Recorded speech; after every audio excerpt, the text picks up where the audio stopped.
Hey guys, welcome back. You probably noticed the change in backdrop behind me. It's because I just moved. So everything is in boxes and it's in disarray and it's craziness. But either way, we're going to be checking out the new ICS Hi-Capa Challenger today. This is a brand new airsoft pistol to hit the market. Airsoft Hi-Capas have been out for a long time. Essentially, they're just a double stack 1911 pistol. So you get a lot more ammo in a comfortable and honestly tried and true package and design. ICS kind of takes that to the next level. They put a lot of innovation and a lot of really, I think, neat ideas into this pistol. Before we get into too much detail on the pistol, let's check out everything it comes with. What a lot of companies are doing away with nowadays is the paper instruction manual. It saves on paper and probably cost, I would imagine, as well. They include a little card here. It has the QR code you can scan with your phone to bring up a PDF of the instruction manual. So it's a little bit easier to work with, and you can have the convenience of having it on your phone too. ICS includes a little warning pamphlet. It says to use at least 0.3 gram BBs. This is because of the Master Mod's R-Hop bucking and barrel. Those are really meant to use heavier BBs for greater range and accuracy. Now, in case you want to use lighter BBs, 0.2s, 0.25s, what have you, they do include a standard just run-of-the-mill TM design bucking. So you can definitely use your lighter BBs if you want to for indoor ranges or anything like that, but it does require installation. You get a small insert here for where the mount goes for the optic. If you want to use your standard rear sight just to dovetail one, you can install this instead of having the plate on the back. What I really appreciated is the fact that it includes a 14mm negative clockwise barrel adapter. This will allow you to put your tracers on, your suppressors, or anything like that.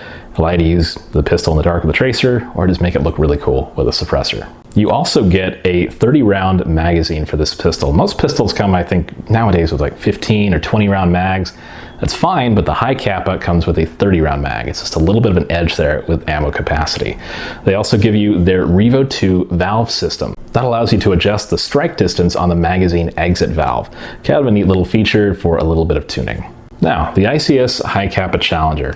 I will admit the magazine feels like it's about half the weight of the pistol because it's a big piece of metal, and it does add a decent amount of weight, but still, it feels balanced, it feels good, and it feels natural in the hand. I actually really like how this feels, and that was one of my first impressions of it.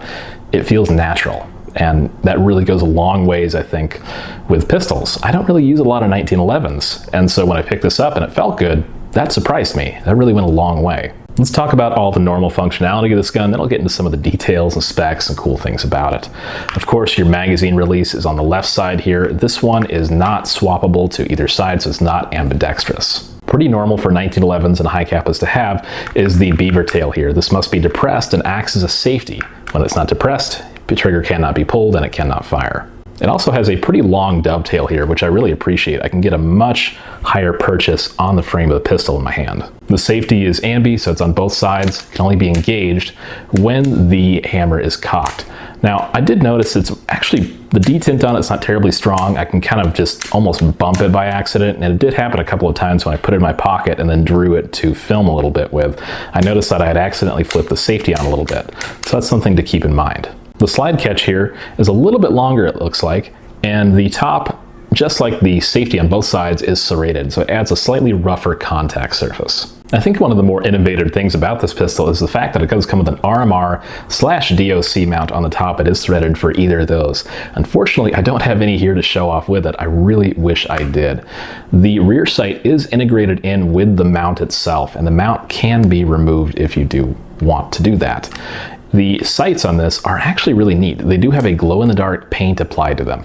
So if you want to run these in the dark and see a little bit of your sight picture, you can definitely do that. Even in kind of mild indoor light, I can still see them glowing a little bit. It's rather neat. On the front of the pistol, you do get your compensation ports on the top here.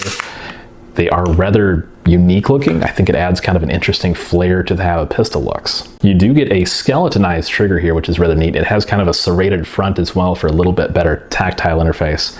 And it does have a small adjustment grub screw.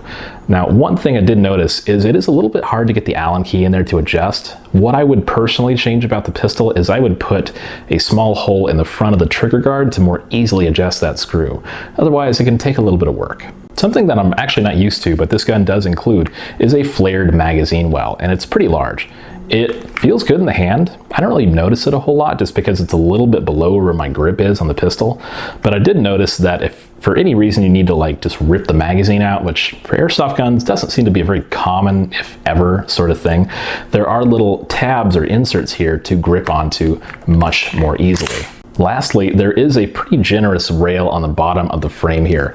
I was putting various lights on here and it fit pretty much everything I put on it. So definitely a nice touch there.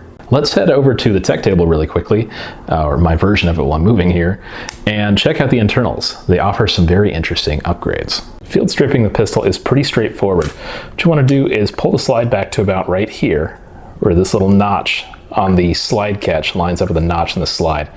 Now I'm going to push the pin out just a little bit to kind of get it started. And then I'm going to use the included Allen key because it's pretty easy to push it the rest of the way out.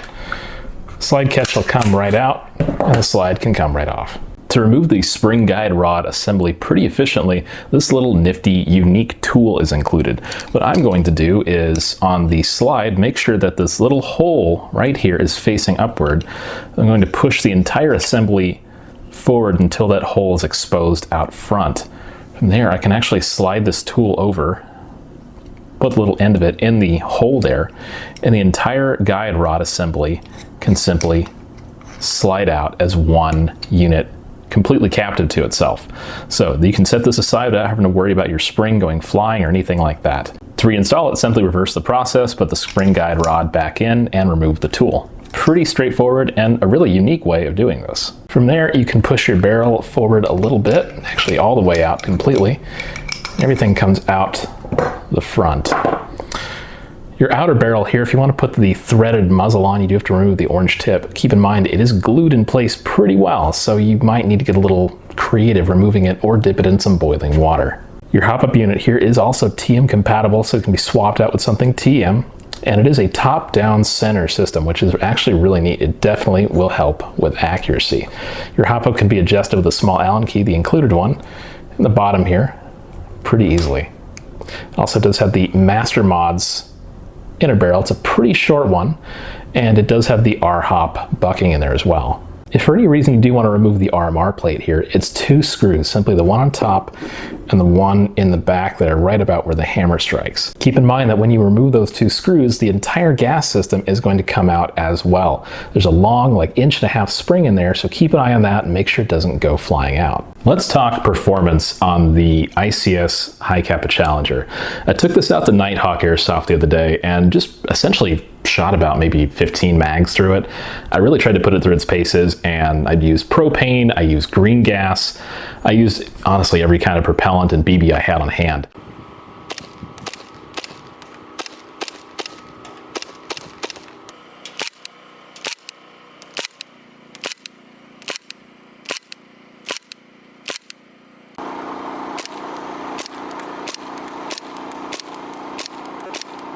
I used 0.32 gram BBs as well as some 0.4s I had.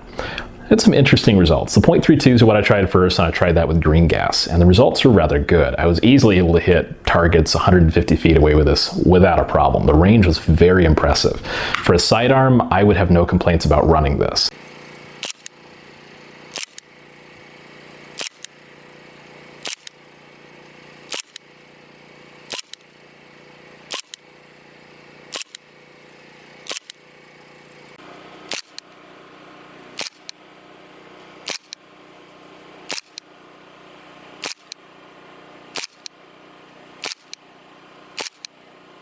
It does get a little bit cold, and that's kind of natural with airsoft pistols, so after a couple of magazines I did have to let it cool down for a second to kind of let it catch up. I did take this pistol out on a nice 80-degree day, so the temperature was pretty optimal for airsoft gas pistols. The magazine gas to BB ratio was pretty good. I was able to get about 1.5 magazines of BBs per charge of gas out of the pistol. When you're on the field, that's just fine. You're not going to sit out there and gas and reload your mags too much, if ever.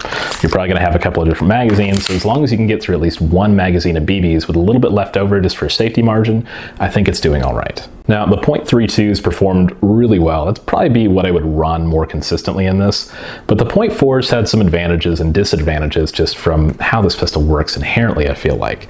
The .4s were more consistent as far as hop, but they didn't quite hop as much. I didn't want to crank the hop up to the point where it just really struggled to spin the BBs, so I ended up losing a little bit of range. They kind of more dropped instead of having that nice kind of slight hop at the end of their travel, but I was able to get a more consistent shot. So that would probably be something I'd be willing to sacrifice for more consistency out at range. So the .4 still performed rather well in this little compact package. Is the ICS Hi-Capa Challenger something I would recommend? Definitely. It actually performs really, really well. I'm pretty impressed with it. It feels good, it looks good, and it's a lot of customizability, especially with Lotto TM compatibility. So if you want to swap parts out or you have to replace them over time, you do have those options.